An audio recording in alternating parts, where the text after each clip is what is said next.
আমি যখন প্রথমে বাড়ি থেকে ঢাকার উদ্দেশ্যে পা দিই, তখন আমার হাতে ছিল মাত্র ৩০ টাকা, কারণ বাকি টাকা ছিল আমার ব্যাগে।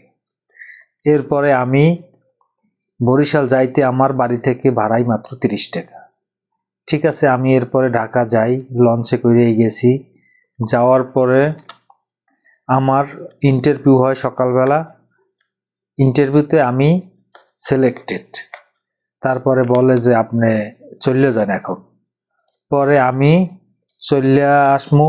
পরে লঞ্চ গাড়ি দোনোটাই বন্ধ, আমার স্পষ্ট মনে আছে। তখন আমি বিমানে চলে আসছি, কারণ ওই সময় অবরোধ ছিল, রাস্তা আটকাইনে ছিল।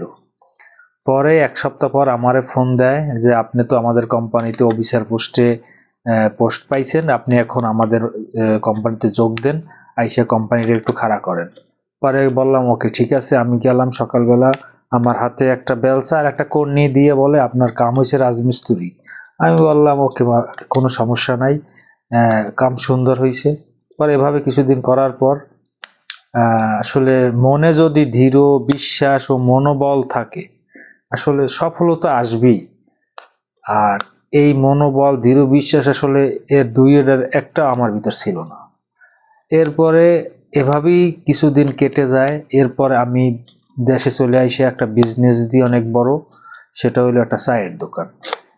এখানে বসে আমি অনেক বিজনেস করলাম মোটামুটি কায়দায়। এরপর এভাবেই আমার জীবনের গল্প চলতেছিল। কেমন হয়েছে বন্ধুরা? যদি ভালো লাগে অবশ্যই ভিডিওটা শেয়ার, লাইক, কমেন্ট করে পাশে থাকবেন।